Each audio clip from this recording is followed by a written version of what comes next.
ನಮಸ್ಕಾರ, ನಾನು ಸೌಮ್ಯ ಮಳಲಿ. 11 ದಿನದಲ್ಲಿ 10 ಲಕ್ಷ ಸೋಂಕು. ಜಗತ್ತಲ್ಲಿ ಭಾರತವೇ ಡೇಂಜರ್. ಕರ್ನಾಟಕದಲ್ಲಿ ನಿತ್ಯ 10,000 ಕೇಸ್. ರಾಜಧಾನಿ ಹೊಸ ಲೆಕ್ಕ ಶುರು. 2021ಕ್ಕೆ ಲಸಿಕೆ ಸಕ್ಸಸ್ ಆಗತ್ತಾ? 10 ಕೋಟಿ ಡೋಸ್ ಸೀಕ್ರೆಟ್ ಏನ್ ಗೊತ್ತಾ? ಇದುವೇ ಹೊತ್ತಿನ ಸ್ಪೆಷಲ್ ಯಾಮಾರಿತ ಭಾರತ. 11 ದಿನದಲ್ಲಿ 10 ಲಕ್ಷ ಸೋಂಕು. ರಾಜ್ಯದಲ್ಲಿ ನಿತ್ಯ 10,000 ಕೇಸ್. ಜಗತ್ತಲ್ಲಿ ಭಾರತವೇ ಡೇಂಜರ್. ಕರ್ನಾಟಕದ ಹೊಸ ಲೆಕ್ಕ ಶುರು. 1 ತಿಂಗಳಲ್ಲಿ ರೆಡಿಯಾಗುತ್ತಾ ಅಮೆರಿಕಾದ ಕೊರೋನಾ ಲಸಿಕೆ. 10 ಕೋಟಿ ಡೋಸ್ ಸೀಕ್ರೆಟ್ ಏನು ಗೊತ್ತಾ? ಜಗತ್ತಲ್ಲಿ ಕೊರೋನಾ ಸೋಂಕಿತರ ಸಂಖ್ಯೆ 3 ಕೋಟಿ ದಾಟಿದ್ರೆ ಭಾರತದಲ್ಲಿ ಅರ್ಧ ಕೋಟಿ ದಾಟಿ ಮುನ್ನುಗ್ಗುತ್ತಿದೆ. ದಿನದಿಂದ ದಿನಕ್ಕೆ ದಾಖಲೆ ಮಟ್ಟದಲ್ಲಿ ಹೆಚ್ಚಾಗ್ತಿರುವ ಸೋಂಕಿಗೆ ಬಲಿಯಾಗುವವರ ಸಂಖ್ಯೆಯೂ ಏರ್ತಿರೋದು ಆತಂಕಕಾರಿ. ಯಾಕಂದ್ರೆ ಪ್ರತಿದಿನ ದೇಶದಲ್ಲಿ ಸರಾಸರಿ 1,000ಕ್ಕೂ ಹೆಚ್ಚು ಮಂದಿ ಕೊರೋನಾಗೆ ಬಲಿಯಾಗ್ತಿದ್ದಾರೆ. ಸಾವಿಗೀಡಾದವರ ಸಂಖ್ಯೆ 84,000 ದಾಟಿದೆ. ಇನ್ನು ನಿತ್ಯ 90,000ಕ್ಕೂ ಹೆಚ್ಚು ಪಾಸಿಟಿವ್ ಪ್ರಕರಣಗಳು ಬೆಳಕಿಗೆ ಬರ್ತಿವೆ. ಇನ್ನೇನು ಕೆಲವೇ ದಿನಗಳಲ್ಲಿ ಭಾರತ ಕೊರೋನಾ ಸೋಂಕಿತರ ಪಟ್ಟಿಯಲ್ಲಿ ನಂಬರ್ 1 ಸ್ಥಾನಕ್ಕೆ ಇರೋದು ಬಹುತೇಕ ಖಚಿತ.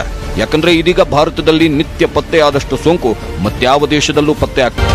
ಹೀಗೆ ಇಡೀ ಜಗತ್ತಲ್ಲಿ ಭಾರತ ಕೊರೋನಾ ಬಾಧಿತ ನಂಬರ್ 1 ದೇಶವಾಗುವ ದಿನಗಳು ಹತ್ತಿರವಾಗ್ತಿದ್ರೆ, ಈ ಕಡೆ ಕರ್ನಾಟಕ ಭಾರತದಲ್ಲಿ ನಂಬರ್ 1 ಪಟ್ಟಕ್ಕೆ ಇರಲು ಪೈಪೋಟಿಗೆ ಬಿದ್ದಂತೆ ಸೋಂಕು ದಿನೇ ದಿನೇ ವ್ಯಾಪಕವಾಗ್ತಿದೆ. ಯಾಕಂದ್ರೆ ಕರ್ನಾಟಕದಲ್ಲಿ ಕೊರೋನಾ ಸೋಂಕಿತರ ಸಂಖ್ಯೆ 5 ಲಕ್ಷದ ಸನಿಹದಲ್ಲಿದೆ. ರಾಜ್ಯದಲ್ಲಿ ಸಕ್ರಿಯ ಸೋಂಕಿತ ಪ್ರಕರಣಗಳ ಸಂಖ್ಯೆ ಒನ್ಸ್ ಅಗೈನ್ 1 ಲಕ್ಷ ದಾಟಿದೆ. ಪ್ರತಿದಿನ ಸರಾಸರಿ ಕರ್ನಾಟಕದಲ್ಲಿ 10,000 ಸೋಂಕಿತ ಪ್ರಕರಣಗಳು ಬೆಳಕಿಗೆ ಬರ್ತಿದ್ದು, ಸಾವು ಕೂಡ ಹೆಚ್ಚಾಗ್ತಿದೆ. ಇನ್ನು ಬೆಂಗಳೂರಲ್ಲಿ ಸೋಂಕಿತರ ಸಂಖ್ಯೆ 1,80,000 ದಾಟಿದೆ. ದೇಶದಲ್ಲಿ ಅತಿ ಹೆಚ್ಚು ಸಕ್ರಿಯ ಪ್ರಕರಣಗಳಿರುವ ಜಿಲ್ಲೆಯಲ್ಲಿ ಬೆಂಗಳೂರು 2ನೇ ಸ್ಥಾನದಲ್ಲಿದೆ. ಸದ್ಯಕ್ಕೆ ಬೆಂಗಳೂರಿನಲ್ಲಿ ಸಕ್ರಿಯ ಸೋಂಕಿತರ ಸಂಖ್ಯೆ 40,000 ದಾಟಿದೆ. ಹೀಗೆ ಬೆಂಗಳೂರಿನಲ್ಲಿ ಕೊರೋನಾ ಮುಂಬೈಗಿಂತ ಭೀಕರವಾಗಿ ಹರಡಿದ್ದು, ಇಲ್ಲಿವರೆಗೆ ಒಂದು ಲೆಕ್ಕ, ಇನ್ಮುಂದೆ ಮತ್ತೊಂದು ಲೆಕ್ಕ ಅಂತಿದೆ ಆರ್ಭಟಿಸ್ತಿರೋ ಮಹಾಮಾರಿ. 6 ತಿಂಗಳು ಏರಿಕೆ, 6 ತಿಂಗಳು ಇಳಿಕೆ. 1 ವರ್ಷದವರೆಗೆ ಕೊರೋನಾ ಅಟ್ಟಹಾಸ ಸದ್ಯಕ್ಕೆ ಮುಗಿಯೋದಿಲ್ಲ.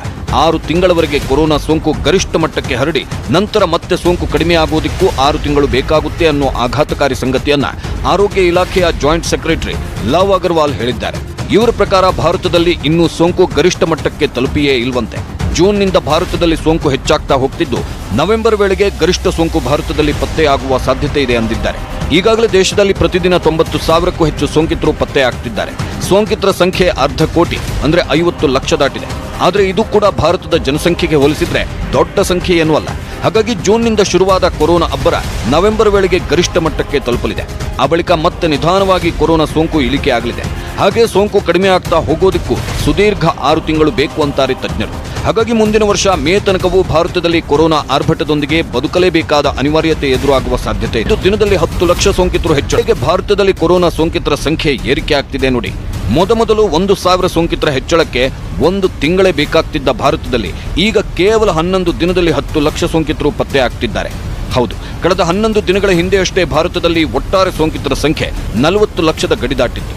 ಆದ್ರೀಗ ಭಾರತದಲ್ಲಿ ಸೋಂಕಿತರ ಸಂಖ್ಯೆ 51 ಲಕ್ಷದ ಗಡಿ ದಾಟಿದೆ. ಒಟ್ಟಾರೆ ಭಾರತದಲ್ಲಿ 10 ಲಕ್ಷಕ್ಕೂ ಹೆಚ್ಚು ಸಕ್ರಿಯ ಪ್ರಕರಣಗಳಿವೆ. ಒಂದೇ ಒಂದು ನೆಮ್ಮದಿಯ ಸಂಗತಿ ಏನಂದ್ರೆ, ಬ್ರೆಜಿಲ್, ಸ್ಪೇನ್ನಂತೆ ಭಾರತದಲ್ಲಿ ಆಸ್ಪತ್ರೆ ಬೆಡ್, ಆಕ್ಸಿಜನ್, ವೆಂಟಿಲೇಟರ್ ಕೊರತೆ ದೊಡ್ಡ ಮಟ್ಟದಲ್ಲಿ ಕಾಡುತ್ತಿಲ್ಲ. ಸೋಂಕಿತರೆಲ್ಲ ಗಂಭೀರ ಹಂತಕ್ಕೆ ಹೋಗಿ ಆಸ್ಪತ್ರೆಗೆ ಧಾವಿಸ್ತಿಲ್ಲ. ಇದೊಂದೇ ಒಂದು ಕಾರಣದಿಂದ ಭಾರತ ಇವತ್ತು ಈ ಮಟ್ಟಿಗೆ ಸೋಂಕು ಅಬ್ಬರಿಸುತ್ತಿದ್ರೂ ಬಚಾವಾಗಿದೆ ಎನ್ನಬಹುದು. ಒಂದು ವೇಳೆ ಭಾರತದಲ್ಲೂ ಗಂಭೀರ ಸೋಂಕಿತರ ಸಂಖ್ಯೆ ಲಕ್ಷ ದಾಟುತ್ತಾ ಸಾಗಿದ್ದಿದ್ರೆ ಇವತ್ತಿನ ಪರಿಸ್ಥಿತಿಯನ್ನ, ಆಗ್ತಿದ್ದ ಸಾವು ನೋವನ್ನ ಊಹಿಸೋದು ಅಸಾಧ್ಯ. ಕೊರೋನಾ ಹೊಸ ಹಿಂದೆ ಮುಂಬೈ ಅಂದ್ರೆ ಇಡೀ ದೇಶ ಬೆಚ್ಚಿ ಬೀಳುತ್ತಿತ್ತು. ಆದ್ರೀಗ ಅದೇ ದೇಶ ಬೆಂಗಳೂರಿನ ಕೊರೋನಾ ಅಟ್ಟಹಾಸವನ್ನ ನೋಡಿ ದಂಗಾಗಿದೆ. ಯಾಕಂದ್ರೆ ಈಗ ಇಡೀ ದೇಶದಲ್ಲೇ ಅತಿ ಹೆಚ್ಚು ಸಕ್ರಿಯ ಪ್ರಕರಣಗಳು ಈಗ ಇರೋ ನಗರ ಮುಂಬೈ ಅಲ್ಲ, ಬೆಂಗಳೂರು. ಹೌದು, ದೇಶದಲ್ಲಿ ಅತಿ ಹೆಚ್ಚು ಸಕ್ರಿಯ ಸೋಂಕಿರುವ ಪಟ್ಟಿಯಲ್ಲಿ ಮೊದಲ ಸ್ಥಾನದಲ್ಲಿ ಮಹಾರಾಷ್ಟ್ರದ ಪುಣೆ ಇದೆ. ಇಲ್ಲಿ 72,000ಕ್ಕೂ ಹೆಚ್ಚು ಸಕ್ರಿಯ ಪ್ರಕರಣಗಳಿವೆ. ಇನ್ನು 2ನೇ ಸ್ಥಾನದಲ್ಲಿರುವ ಬೆಂಗಳೂರಲ್ಲಿ 40,000ಕ್ಕೂ ಹೆಚ್ಚು ಸಕ್ರಿಯ ಪ್ರಕರಣಗಳಿವೆ. 3ನೇ ಸ್ಥಾನದಲ್ಲಿರುವ ಮುಂಬೈನಲ್ಲಿ 30,000ಕ್ಕೂ ಹೆಚ್ಚು ಕೊರೋನಾ ಸಕ್ರಿಯ ಪ್ರಕರಣಗಳಿವೆ. ಹೀಗೆ ಕೇವಲ ಕೊರೋನಾ ಸಕ್ರಿಯ ಪ್ರಕರಣದಲ್ಲಿ ಮಾತ್ರ ಬೆಂಗಳೂರು ಮುಂದಿಲ್ಲ. ಅತಿ ಹೆಚ್ಚು ಕೊರೋನಾ ಸೋಂಕು ಪತ್ತೆಯಾದ ಮಹಾನಗರಗಳ ಪಟ್ಟಿಯಲ್ಲೂ ಬೆಂಗಳೂರಿಗೆ 3ನೇ ಸ್ಥಾನವಿದೆ. ಇನ್ನು ಅತಿ ಹೆಚ್ಚು ಸೋಂಕಿರುವ 3ನೇ ಮಹಾನಗರ ಬೆಂಗಳೂರಾಗಿದೆ. ಎಸ್, ಇಲ್ಲೂ ನಮ್ಮ ಬೆಂಗಳೂರು 3rd ಪ್ಲೇಸ್ ರೇಸ್ನಲ್ಲಿದೆ. ಹೀಗೆ ದಿನಕ್ಕೆ 3-4 ಸಾವಿರ ಸೋಂಕು ಹೆಚ್ಚಾಗ್ತಾ ಹೋದ್ರೆ ಸೆಕೆಂಡ್ ಪ್ಲೇಸ್ಗಲ್ಲ, ಫಸ್ಟ್ ಪ್ಲೇಸ್ಗೆ ಬೆಂಗಳೂರು ಜಂಪ್ ಆಗಲು ಜಾಸ್ತಿ ದಿನ ಬೇಕಾಗಿಲ್ಲ. ಹೌದು, ಸದ್ಯಕ್ಕೆ ಅತಿ ಹೆಚ್ಚು ಸೋಂಕು ಪತ್ತೆಯಾಗಿರುವ ಮಹಾನಗರಗಳ ಪೈಕಿ 2.32 ಲಕ್ಷಕ್ಕೂ ಹೆಚ್ಚು ಕೇಸ್ ಪತ್ತೆಯಾದ ಪುಣೆ ಮೊದಲ ಸ್ಥಾನದಲ್ಲಿದೆ. 2,18,000ಕ್ಕೂ ಹೆಚ್ಚು ಸೋಂಕು ಪತ್ತೆಯಾದ ದಿಲ್ಲಿ 2ನೇ ಸ್ಥಾನದಲ್ಲಿದೆ. 1,80,000 ಸೋಂಕಿತರು ದಾಟಿದ ಬೆಂಗಳೂರು ಈ ಪಟ್ಟಿಯಲ್ಲಿ 3ನೇ ಸ್ಥಾನ ಪಡೆದಿದೆ. ಇದರಲ್ಲಿವೆ 60% ಸೋಂಕು ಪ್ರಕರಣಗಳು. ಭಾರತದಲ್ಲಿ ಕೊರೋನಾ ಸೋಂಕು 1/2 ಕೋಟಿ ದಾಟಿದೆ. ಇಡೀ ದೇಶದ ಒಟ್ಟಾರೆ ಕೊರೋನಾ ಸೋಂಕಿತ ಪ್ರಕರಣಗಳಲ್ಲಿ 60% ಪ್ರಕರಣ ಕೇವಲ 5 ರಾಜ್ಯಗಳಲ್ಲಿ ವರದಿಯಾಗಿದೆ. ಆ 5 ರಾಜ್ಯಗಳಲ್ಲಿ ಕರ್ನಾಟಕವೂ ಒಂದು.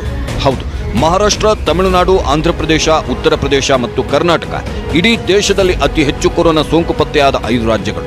ಕಳೆದ 10 ದಿನಗಳಿಂದ ಪ್ರತಿದಿನ 9,000ಕ್ಕೂ ಹೆಚ್ಚು ಸೋಂಕು ಪತ್ತೆಯಾಗ್ತಿರೋ ಕರ್ನಾಟಕ ದೇಶದ ಒಟ್ಟಾರೆ ಕೋವಿಡ್ ರೇಸ್ನ ರಾಜ್ಯಗಳ ಪಟ್ಟಿಯಲ್ಲಿ 4ನೇ ಸ್ಥಾನದಲ್ಲಿದೆ.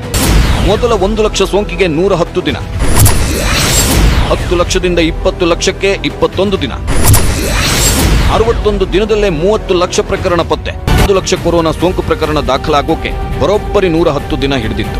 ಭಾರತವನ್ನ ನೋಡಿ ಇಡೀ ಜಗತ್ತೇ ಅಚ್ಚರಿ ವ್ಯಕ್ತಪಡಿಸಿತ್ತು. ಕೊರೋನಾ ಸೋಂಕಿನ ಕಂಟ್ರೋಲ್ಗೆ ಭಾರತ ತೆಗೆದುಕೊಂಡ ಕ್ರಮವನ್ನ ಜಗತ್ತೇ ಶ್ಲಾಘಿಸಿತ್ತು. ಆದರೆ ಆ ಬಳಿಕ ಭಾರತದಲ್ಲಿ ಆಗಿದ್ದೇ ಬೇರೆ. 1 ಲಕ್ಷ ಸೋಂಕಿತ ಪ್ರಕರಣಗಳು ದಾಖಲಾಗೋಕೆ 110 ದಿನ ಹಿಡಿದಿದ್ದ ಭಾರತದಲ್ಲಿ ನಂತರ 10 ಲಕ್ಷದಿಂದ 20 ಲಕ್ಷಕ್ಕೆ ಸೋಂಕು ಏರಲು ಕೇವಲ 21 ದಿನ ಸಾಕಾಯಿತು. ಇದಕ್ಕಿಂತಲೂ ಭಯಾನಕ ಅಂದ್ರೆ ಕೇವಲ 61 ದಿನದಲ್ಲಿ ಈಗ 30 ಲಕ್ಷ ಪ್ರಕರಣಗಳು ದಾಖಲಾಗಿವೆ. 11 ದಿನದಲ್ಲಿ 10 ಲಕ್ಷ ಸೋಂಕಿತ ಪ್ರಕರಣಗಳು ದೇಶದಲ್ಲಿ ಪತ್ತೆಯಾಗಿದೆ ಅಂದ್ರೆ ಸೆಪ್ಟೆಂಬರ್ ವೇಳೆಗೆ ಭಾರತ ಇಡೀ ಜಗತ್ತಲ್ಲೇ ಅತಿ ಹೆಚ್ಚು ಕೊರೋನಾ ಸೋಂಕು ಪತ್ತೆಯಾದ ಪಟ್ಟಿಯಲ್ಲಿ ನಂಬರ್ 1 ಸ್ಥಾನಕ್ಕಿರೋದ್ರಲ್ಲಿ ಸಂಶಯವಿಲ್ಲ. ಖುಷಿಯ ವಿಚಾರ ಏನಂದ್ರೆ ಕೊರೋನಾದಿಂದ ಗುಣಮುಖರಾದವರ ಪ್ರಮಾಣದಲ್ಲಿ ಭಾರತವೇ ಮುಂದಿದೆ. ಹೌದು, ಅಮೆರಿಕ ಮತ್ತು ಬ್ರೆಜಿಲ್ ಕೊರೋನಾದಿಂದ ಗುಣಮುಖರಾದವರ ಪ್ರಮಾಣದಲ್ಲಿ ಭಾರತದ ನಂತರದ ಸ್ಥಾನವನ್ನು ಪಡೆದಿದೆ. ಇನ್ನು ಭಾರತದಲ್ಲಿ ಕೊರೋನಾ ಸಾವು ಕೂಡ ಬೇರೆಲ್ಲ ದೇಶಕ್ಕೆ ಹೋಲಿಸಿದ್ರೆ ಕಡಿಮೆ ಎಂದೇ ಹೇಳಬಹುದು. ಭಾರತದಲ್ಲಿ ಕೋವಿಡ್ನಿಂದ ಆಗ್ತಿರೋ ಮರಣ ಪ್ರಮಾಣ 1.64ರಷ್ಟಿದೆ. ಇನ್ನು ಗುಣಮುಖರಾಗ್ತಿರೋರ ಪ್ರಮಾಣವು 78.28ರಷ್ಟಿದೆ. ಆದರೆ ಇದೀಗ ಸೋಂಕು ದಿನದಿಂದ ದಿನಕ್ಕೆ ಹತ್ರ 1 ಲಕ್ಷದಷ್ಟು ಏರಿಕೆ ಆಗ್ತಿರೋದ್ರಿಂದ ಗಂಭೀರ ಸೋಂಕಿತರ ಸಂಖ್ಯೆಯೂ ಏರಿಕೆಯಾಗುವ ಆತಂಕವಿದೆ. ಮತ್ತೆ ಬೆಡ್, ಆಕ್ಸಿಜನ್ ಕೊರತೆ ಎದುರಾಗಬಹುದು ಅಂತ ತಜ್ಞರು ಎಚ್ಚರಿಸಿದ್ದಾರೆ. ಈಗಾಗಲೇ ಮಹಾರಾಷ್ಟ್ರದ ಕೆಲಕಡೆ ಈ ಸಮಸ್ಯೆ ಎದುರಾಗಿದೆ. ಬೆಡ್ ಸಿಗದೆ ಮೃತಪಟ್ಟ ಪ್ರಕರಣಗಳು ಹೆಚ್ಚಾಗ್ತಿವೆ. ಅಮೆರಿಕದ ಅಧ್ಯಕ್ಷ ಟ್ರಂಪ್ ಇಡೀ ಜಗತ್ತಿಗೆ ಸಿಹಿ ಸುದ್ದಿಯನ್ನ ಕೊಟ್ಟಿದ್ದಾರೆ. ಇನ್ನೂ 3-4 ವಾರಗಳಲ್ಲಿ ಕೋವಿಡ್ ಲಸಿಕೆ ರೆಡಿ ಅಂತ ಟ್ರಂಪ್ ಹೇಳಿದ್ದಾರೆ. ಹಾಗಾದ್ರೆ ನಿಜವಾಗ್ಲೂ ಇನ್ನೂ 1 ತಿಂಗಳಲ್ಲಿ ರೆಡಿ ಆಗ್ಬಿಡುತ್ತಾ ಲಸಿಕೆ? ಈ ವರ್ಷಾಂತ್ಯದೊಳಗೆ ಕೊರೋನಾ ಇಡೀ ಜಗತ್ತಿನಿಂದಲೇ ಮಾಯವಾಗುತ್ತೆ. 2021ಕ್ಕೆ ಕಾಲಿಡುತ್ತಿದ್ದಂತೆ ಮತ್ತೆ ಬದುಕು ಮೊದಲಿನಂತಾಗುತ್ತೆ. ಎಸ್, ಅಂತಹದ್ದೊಂದು ಆಶಾವಾದ. ರಷ್ಯಾದಿಂದ ಭಾರತಕ್ಕೆ ಸದ್ಯದಲ್ಲೇ ಬರಲಿದೆ 10 ಕೋಟಿ ಡೋಸ್. 4 ವಾರದಲ್ಲಿ ರೆಡಿಯಾಗುತ್ತಾ ಅಮೆರಿಕ ಕೊರೋನಾ ಲಸಿಕೆ. ಜಗತ್ತನ್ನ ಆಳ್ತಾ ಇರೋ ಕೊರೋನಾಗೆ ಈ ವರ್ಷವೇ ಗುಡ್ ಬೈ ಹೇಳೋದು ಪಕ್ಕಾನ? ಕೊರೋನಾ ಅಟ್ಟಹಾಸದ ನಡುವೆ ಕೊಂಚ ರಿಲ್ಯಾಕ್ಸ್ ಕೊಟ್ಟಿರೋ ಆ ಮಾಹಿತಿಯನ್ನು ನಿಮ್ಮ ಮುಂದಿಡ್ತೀವಿ ಬ್ರೇಕ್ನ ನಂತರ. ಕೊರೋನಾ ಲಸಿಕೆ ಯಾವಾಗ ಸಿಗುತ್ತೋ ಆಗ ಈ ಜಗತ್ತು ಮಹಾಮಾರಿಯ ಕಪಿಮುಷ್ಟಿಯಿಂದ ಮುಕ್ತವಾಗಲಿದೆ. 2021ರ ವೇಳೆಗೆ ಲಸಿಕೆ ಸಿಗುತ್ತೆ ಅನ್ನೋ ಭರವಸೆ ಎಲ್ಲರಲ್ಲೂ ಇದೆ. ಆದ್ರೆ ಈಗ ಅಮೆರಿಕ ಅಧ್ಯಕ್ಷ ಟ್ರಂಪ್ 4 ವಾರದಲ್ಲಿ ಲಸಿಕೆ ಸಿದ್ಧ ಅಂತ ಅಚ್ಚರಿಯ ಹೇಳಿಕೆ ಕೊಟ್ಟಿದ್ದಾರೆ. ಅಕ್ಟೋಬರ್ನಲ್ಲಿ ಲಸಿಕೆ ಸಿದ್ಧ ಎಂದ ದೊಡ್ಡಣ್ಣ. ಕೊರೋನಾ ಅಟ್ಟಹಾಸದ ನಡುವೆ ಇಡೀ ಜಗತ್ತಲ್ಲಿ ಕೋವಿಡ್ ಲಸಿಕೆ ಕಂಡುಹಿಡಿಯೋದಕ್ಕೆ ಪೈಪೋಟಿ ಆರಂಭವಾಗಿದೆ. ಮೊದಲ ಲಸಿಕೆ ನಾವೇ ಕಂಡು ಹಿಡಿಯಬೇಕು ಅಂತ 100 ದೇಶಗಳಲ್ಲಿ ಸಾವಿರಾರು ಸಂಶೋಧಕರು ಹಗಲಿರುಳು ಶ್ರಮಿಸುತ್ತಿದ್ದಾರೆ. ರಷ್ಯಾ ಕೊರೋನಾಗೆ ಕಂಡುಹಿಡಿದ ಲಸಿಕೆಯ ಬಳಕೆಗೂ ಗ್ರೀನ್ ಸಿಗ್ನಲ್ ಕೊಡೋ ಮೂಲಕ ತಾನೇ ಮುಂದಿರೋದಾಗಿ ಬೆನ್ನು ತಟ್ಟಿಕೊಳ್ಳುತ್ತಿದೆ.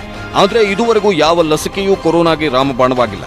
ಆದ್ರೀಗ ಅಮೆರಿಕ ಅಧ್ಯಕ್ಷ ಟ್ರಂಪ್ ಇನ್ನು 3-4 ವಾರಗಳಲ್ಲಿ ಕೊರೋನಾ ಲಸಿಕೆ ಲಭ್ಯವಾಗಲಿದೆ ಅಂತ ಭರವಸೆ ವ್ಯಕ್ತಪಡಿಸಿದ್ದಾರೆ. ಕೊರೋನಾ ಲಸಿಕೆ ಸಿದ್ಧವಾಗುತ್ತಿದ್ದಂತೆ ತ್ವರಿತವಾಗಿ ಅನುಮೋದನೆ ನೀಡುವ ಬಗ್ಗೆಯೂ ಟ್ರಂಪ್ ಭರವಸೆ ನೀಡಿದ್ದಾರೆ.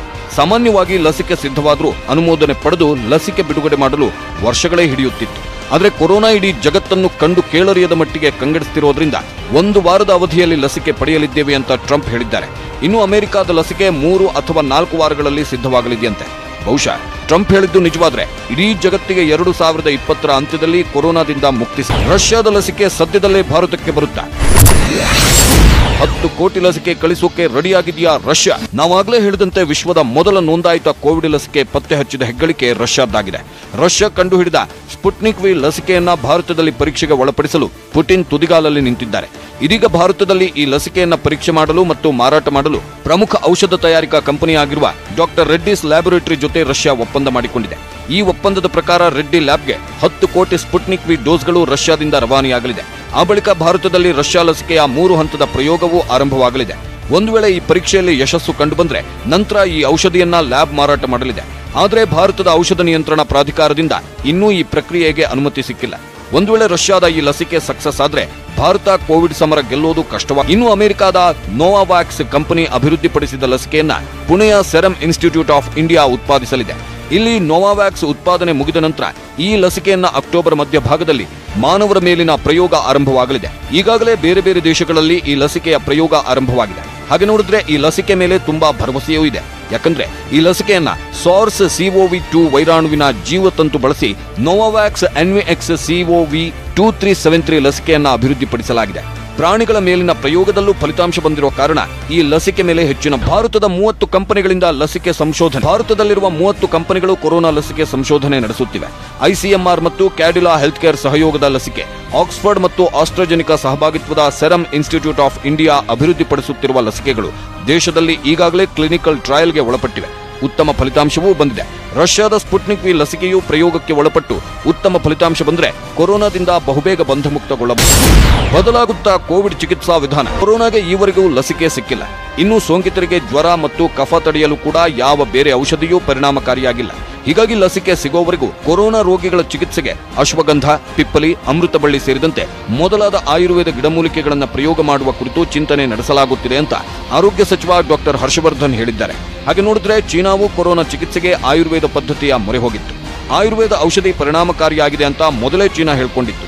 ತಡವಾಗಿ ಆದರೂ ಭಾರತದಲ್ಲಿ ಈಗ ಕೊರೋನಾ ಚಿಕಿತ್ಸೆಗೆ ಆಯುರ್ವೇದ ಬಳಕೆಯ ಬಗ್ಗೆ ಚಿಂತನೆ ನಡೆಸಲಾಗಿದೆ. ಅಮೆರಿಕ ಇನ್ನು 1 ತಿಂಗಳಲ್ಲಿ ಕೊರೋನಾ ಲಸಿಕೆ ಸಿದ್ಧ ಅಂದ್ರು. 100 ಲಸಿಕೆ ಇನ್ನೇನು ಕೆಲವೇ ದಿನಗಳಲ್ಲಿ ಬಿಡುಗಡೆ ಅಂದ್ರು. 2021ರವರೆಗೆ ಹೀಗೆ ಇರತ್ತೆ ಪರಿಸ್ಥಿತಿ. 2021ರವರೆಗೆ ಯಾವ ಲಸಿಕೆಯೂ ಜನಸಾಮಾನ್ಯರಿಗೆ ಸಿಗಲ್ವಾ? ಆರೋಗ್ಯ ಸಚಿವರು ಹೇಳಿದ್ದೇನು? ಆ ಮಾಹಿತಿಯನ್ನ ನಿಮ್ಮ ಮುಂದಿಡ್ತೀವಿ ಬ್ರೇಕ್ನ ನಂತರ. 2021ರವರೆಗೆ ಕೊರೋನಾ ಲಸಿಕೆ ಸಿಗೋದು ಕಷ್ಟ. ಹೀಗಾಗಿ ಲಸಿಕೆಗಿಂತ ಪರಿಣಾಮಕಾರಿಯಾಗಿರುವ ಮಾಸ್ಕ್ ಧರಿಸೋದೆ ಕೊರೋನಾದಿಂದ ಬಚಾವಾಗೋಕಿರೋ ಮಾರ್ಗ ಅಂತಿದ್ದಾರೆ ತಜ್ಞರು. ಇವತ್ತಿನ 106 ದೇಶಗಳಲ್ಲಿ ಕೊರೋನಾ ವ್ಯಾಕ್ಸಿನ್ ಸಂಶೋಧನೆ ನಡೆಯುತ್ತಿದೆ. ಪ್ರೀ ಕ್ಲಿನಿಕಲ್ ಸ್ಟೇಜ್ನಲ್ಲಿ 142 ವ್ಯಾಕ್ಸಿನ್ಗಳಿದ್ರೆ ಮೊದಲನೇ ಹಂತದ ಪ್ರಯೋಗದಲ್ಲಿ 24 ವ್ಯಾಕ್ಸಿನ್ಗಳಿವೆ. ಇನ್ನು ಮೊದಲ ಹಂತದಲ್ಲಿ ಯಶಸ್ವಿಯಾಗಿ 2ನೇ ಹಂತದ ಪರೀಕ್ಷೆಯಲ್ಲಿ 14 ವ್ಯಾಕ್ಸಿನ್ಗಳಿದ್ರೆ 9 ವ್ಯಾಕ್ಸಿನ್ಗಳನ್ನ 3ನೇ ಹಂತದ ಪ್ರಯೋಗಕ್ಕೆ ಇಳಿಸಲಾಗಿದೆ. ಇನ್ನು 3 ವ್ಯಾಕ್ಸಿನ್ಗಳು 3ನೇ ಹಂತದ ಟ್ರಯಲ್ನು ದಾಟಿದ್ದು ನಿರ್ದಿಷ್ಟ ಪ್ರಮಾಣದ ಜನರಿಗೆ ಈ ವ್ಯಾಕ್ಸಿನ್ ಪ್ರಯೋಗವನ್ನ ಮಾಡಲಾಗ್ತಿದೆ. ಆದರೆ ಇದುವರೆಗೂ ಒಂದೇ ಒಂದು ಲಸಿಕೆ ಕೊರೋನಾ ವಿರುದ್ಧ ಇಡೀ ಜಗತ್ತೇ ಗೆಲ್ಲಬಹುದು ಅನ್ನೋ ವಿಶ್ವಾಸವನ್ನ ಮೆಟ್ಟಿ ನಿಂತಿಲ್ಲ. ರಷ್ಯಾ ತನ್ನ ದೇಶದ ಸ್ಪುಟ್ನಿಕ್ ವಿ ಲಸಿಕೆಗೆ ಅನುಮತಿ ನೀಡಿದ್ರು ಇನ್ನೂ ಬಹಳಷ್ಟು ದೇಶಗಳಿಗೆ ಈ ಲಸಿಕೆ ಮೇಲೆ ಅನುಮಾನವಿದೆ. ಇದೀಗ ಅಮೆರಿಕ 1 ತಿಂಗಳಲ್ಲಿ ಲಸಿಕೆ ಸಿದ್ಧ ಅಂತಿದ್ರು.